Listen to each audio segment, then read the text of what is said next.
জয়গুরু। পরম প্রেমময় শ্রী শ্রী ঠাকুর অনুকূলচন্দ্রের শ্রীহস্তে লিখিত অমিয় গ্রন্থ সত্যানুসরণ প্রসঙ্গে পরম পূজ্যপাদ শ্রী শ্রী বরদার সান্নিধ্যে আলোপনী। তুমি যাই দেখো না কেন, অন্তরের সহিত সর্বাগ্যে তার ভালোটুকুই দেখতে চেষ্টা করো, আর এই অভ্যাস তুমি মজ্জাগত করে ফেলো। বাণীটি পাঠ করার পর শ্রী শ্রী পিতৃদেব জিজ্ঞাসা করলেন, এর মধ্যে আরস্য অংশটুকু কি?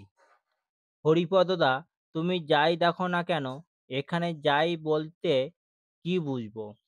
শ্রী শ্রী পিতৃদেব, কে বলবে? গুরু কিঙ্করদা, মুরারিদা বলবে? মুরারিদা কিছু বললেন, কিন্তু বিষয়টা পরিষ্কার হচ্ছে না দেখে শ্রী শ্রী পিতৃদেব বললেন, সহজ উদাহরণ দে, আমরা সবাই যেন বুঝতে পারি। অতঃপর শ্রী শ্রী পিতৃদেব বললেন, মানুষের মধ্যে ভালো গুণ আছে, মন্দ আছে। ঠাকুর বলছেন, তার ভালো গুণটা দেখো, ভালো চর্চা করো। গুরু কিঙ্করদা, পুজো করতে যাচ্ছি, আসনে বসে দেখি চাঁদমালাটা নাই, কাছে ছেলেগুলো ছিল, ভাবছি ওরাই নিয়েছে, তাদের নিয়ে নানা নিন্দা বান্দা করছি। পরে দেখি আমার হাত থেকে রাস্তায় পড়ে গেছে। যদি বলতাম গেছে তো গেছে, কি হয়েছে, তাহলে খারাপ দেখা হতো না। শ্রী শ্রী পিতৃদেব হরিপদদাকে জিজ্ঞাসা করলেন, খারাপ দেখলে কি হয়? হরিপদদা, খারাপ হয়। শ্রী শ্রী পিতৃদেব, ভালো দেখলে কি হয়? হরিপদদা, ভালো হয়। শ্রী শ্রী পিতৃদেব, খারাপ দেখলে খারাপ কিয়া হয়? গুরু কিঙ্করদা, সুশীলদা নামে এক দাদা খক খক করে ঘরের মধ্যে কেচে থুতু ফেলল। তিত্তিরি তাকে বলল, থুতু ফেললে কেন? সুশীলদা বলল, তুমি পরিষ্কার করো। হরিপদদা, সেবা করার সুযোগ পেয়েছি, তিতলি এরকম ভাবলে পারত।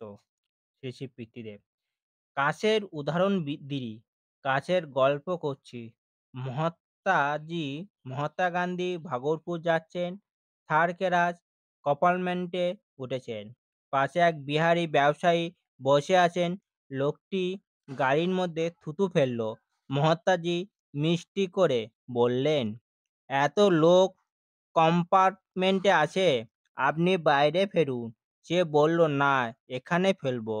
মহাত্মাজি খবরের কাগজ পড়ছিলেন। খবরের কাগজের টুকরো দিয়ে তিনি ওই কাজ বাইরে ফেলে দিলেন। এমনি করে ৩-৪ বার ফেরার পর আর ফেলেনি। কিছুক্ষণ পর ট্রেন ভাগলপুর স্টেশনে পৌঁছে গেল। প্ল্যাটফর্মে বিরাট ভিড়। মহাত্মা গান্ধীকে রিসিভ করার জন্য মালা নিয়ে বহু লোক অপেক্ষা করছিল। বন্দে মাতরম ধ্বনি দিয়ে ফুলের মালা নিয়ে মহাত্মা গান্ধী মহাত্মাজিকে অভ্যর্থনা জানাবে। সেই ব্যবসায়ীটি বুঝতে পারল ইনি মহাত্মা গান্ধী। তখন খুব লজ্জিত হলো এবং পুনঃ পুনঃ ক্ষমা প্রার্থনা করল। মহাত্মা অশ্বিনীকুমার দত্ত সম্বন্ধে এক কাহিনী আছে। দুপুরবেলা রাস্তার ধারে বাড়ির সামনে এক যুবক ও একজন যুবতী বসে আছে। যুবতীর বিধবা পোশাক। অশ্বিনী দত্তের সাথে তার বন্ধু আছে। বন্ধু দেখে বলছেন, দুপুরবেলা কেমন মেয়ে মানুষ নিয়ে গল্প করছে, দেশের মানুষের কেমন অবনতি। অশ্বিনী বাবু সাথে সাথে বললেন, ওই মেয়েটি কোনো আত্মীয় হবে বোধহয়। কৌতূহল নিরসন করতে বন্ধু খোঁজ নিয়ে জানলেন, ওই মহিলা যুবকটির বৌদি। মা অসুস্থ, মায়ের জন্য বোতলে গঙ্গা জল নিয়ে যাচ্ছে। বন্ধুটি লজ্জিত হলো ভুল কমেন্ট করার জন্য। বাণীটি আলোচনাকালে সকলের কাছে অর্থ ঠিক মতন বোধগম্য না হওয়ায় শ্রী শ্রী বড্ডা বললেন, ধর, কেউ যদি ভুল কিছু করে তাকে কিছু বলবো না। এখন যদি কিছু বলি, তবে ভেবে দেখতে হবে এর প্রতিক্রিয়া কি হতে পারে। আর না বললেই বা কিয়া কি হবে? আমি যদি বুঝিয়ে মিষ্টি করে বলি বা কড়া করে বলি, তার ভিতর আমি থাকেই। কেউ হয়তো প্রস্রাব করে জল দেয়নি, তুমি সবাইকে সে কথা বলে চেঁচিয়ে ফাটিয়ে দিলে। বুঝলে না? এতে তার ইগো আরো বেড়ে গেল। তোমার ঠিক মতন বলবার ধৈর্য নেই। ঠাকুর সদাচারের কথা বলেছেন।